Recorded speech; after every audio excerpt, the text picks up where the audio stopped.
Eli mitä tutkimus sanoo mediaväkivallan ja sitten maailmassa oikeasti tapahtuvan väkivallan yhteydestä?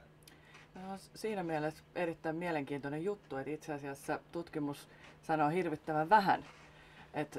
Suurin osa tästä niin sanotusta mediaväkivallan vaikutuksia selvittäneestä tutkimuksesta on mediapsykologien laboratorioissa tekemää.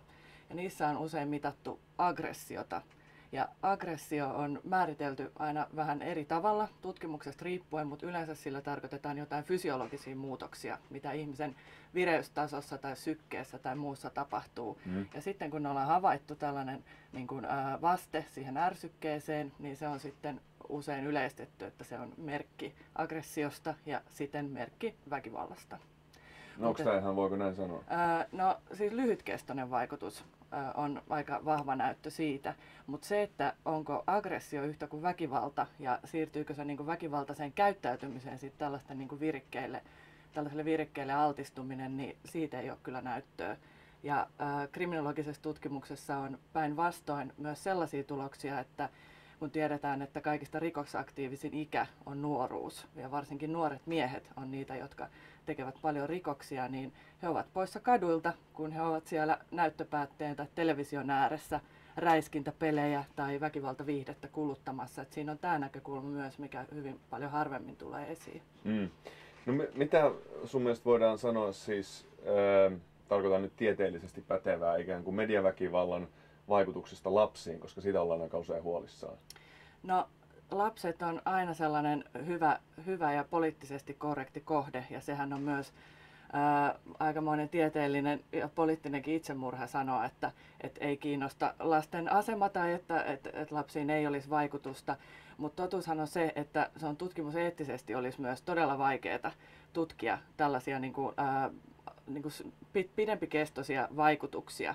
Tai se, että altistaisi jonkun pienen lapsen jollekin väkivallalle ja sitten seuraisi, että meneekö hän oikeasti hakkaamaan jotain tai näin, niin sellaista asetelmaa on aika vaikea tehdä. Ja sitten mä haluaisin tuohon lapsipointtiin sanoa vielä sen, että lapsuushan on ihmisen väkivaltaisinta aikaa. Että kuka tahansa 2-vuotiaan vanhempi tietää sen, että jos 2-vuotiaalla sen raivokohtauksen aikana, jos hänellä olisi keinot tai se ase, niin kyllä hän tappaisi vanhempansa. Että lapsihan päinvastoin oppii pois ja ihminen oppii koko ajan kehityksensä myötä pois siitä väkivallasta ennemmin kuin sitten, että olisi tämä mallioppiminen jotenkin toisinpäin toimisi. Jos puhutaan nyt tällaisella väestötasolla, mutta totta kai on sitten yksilötasolla, että voi olla erilaisiakin vaikutuksia, että jos on ennestään jo mielenterveydellisiä ongelmia esimerkiksi tai näin, niin totta kai voi voimistaa sitten tällainen liiallinen altistus. Mutta miten sitä ylipäätään voidaan tutkia tämmöisiä, sanotaan tuolla pyörii Call of Duty, niin miten sen vaikutuksia voidaan tutkia ihmiseen, kun on mahdotonta eristää kaikki muut vaikutukset siitä pois? No mun mielestä sitä ei voikaan tutkia. Ja nämä suuret meta-analyyseiksi näitä kutsutaan, että kootaan monen vuosikymmenen ajalta kerättyä tietoa yhteen ja vedetään siitä sitten johtopäätökset ja sanotaan, että näin tämä on.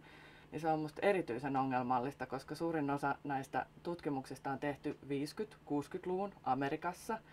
Ja siellä on väkivaltaiseksi media-aineistoksi luokiteltu esimerkiksi sen aikainen Batman tai Bonanza. Ja se tuntuu täysin absurdilta, että niillä olisi meidän tämän päivän kulttuurimaisemaan minkäänlaista kaikua tai että mä en naurettaisi niille, että se väkivalta on niin toisenlaista.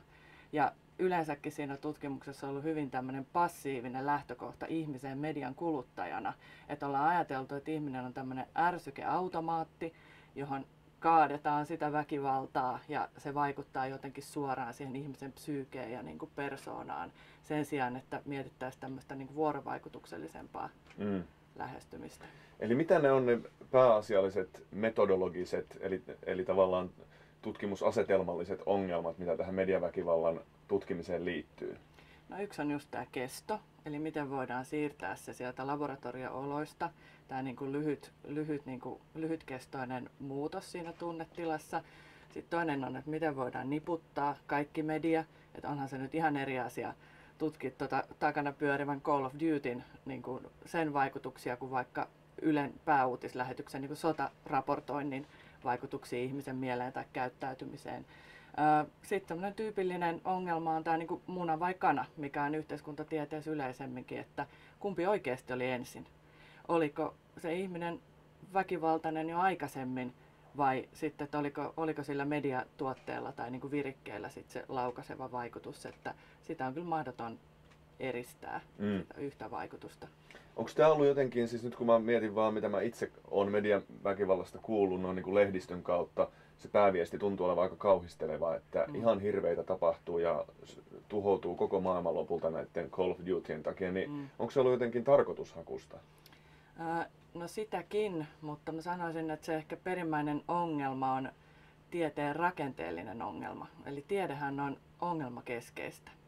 Ja se, että kun on alun perin lähdetty tutkimaan asiaa sillä periaatteella, että nyt meillä on tällainen ilmiö ja se on ongelma. Se on uutta, se on ongelma. Mitä pahaa siitä seuraa?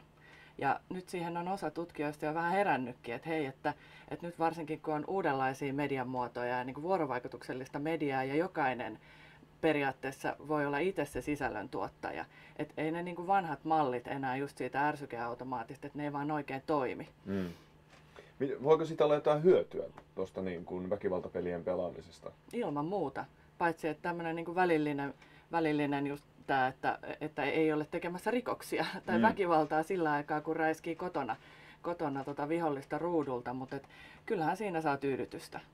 Ja se, että meidän koko populaarikulttuurihan on täynnä väkivaltaa ja todella harvoin kuulee kritiikkiä esimerkiksi Ilkka Remeksen tai Jarkko Sipilän dekkareista, jotka on kuitenkin niin kuin, myyntilistojen kärjessä. Et ne ei ole ehkä vaan sit sen niin kuin, oikean kuluttajasegmentin niin kuin, tuotteita. Et niitä ei tarvi samalla lailla huolestua kuin peleistä, jotka on myös, voi olla aika vieraita. No yksi mihin tässä usein viitataan on se, että okei, että ei nämä pelit ja mediaväkivalta suoraan aiheutakaan väkivaltaa, mutta ne aiheuttaa ahdistusta ja pahaa oloa ja sitä kautta niin kuin ongelmia ihmisen elämässä. Mitä sä tähän sanot? No se on tosi yksilökohtaista.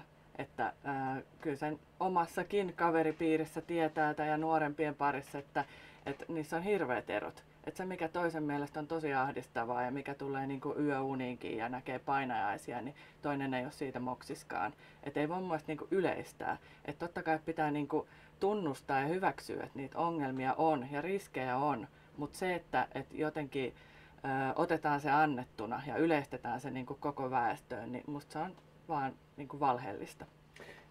Mitä tarkoittaa moraalinen paniikki? No, mediaväkivalta on aika hyvä esimerkki tällaisesta moraalisesta paniikista, eli tietyin väliajoin nousee julkinen laajalle levinnyt huoli jostain aiheesta. Et esimerkiksi pedofiilit on tämmöinen tyypillinen aihe, mikä nousee tietyin väliajoin, että jos sattuu yksi tai kaksi tai useampi tapaus, jotain niin kuin erityistä, mikä sitten koskettaa ihmisiä ja siitä tulee laaja mediahuomio, niin se ikään kuin luo lisää tällaista pelon kierrettä ja huolenaihetta.